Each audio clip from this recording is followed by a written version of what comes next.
শিক্ষিত মানুষের অভাব নেই, কিন্তু শিক্ষিত বিবেকের বড্ড অভাব এই পৃথিবীতে।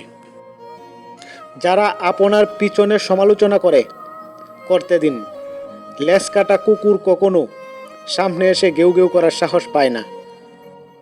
সফলতা পাওয়ার পর যারা অহংকারী হয়ে যায়, তাদের সফলতা বেশি দিন থাকে না।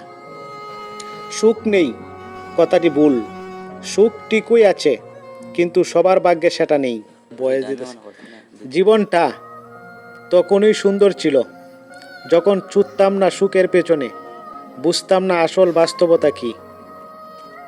পানি ছাড়া গাছ যেমন বড় হয় না, আঘাত ছাড়া মানুষ তেমনই শক্তিশালী হয় না।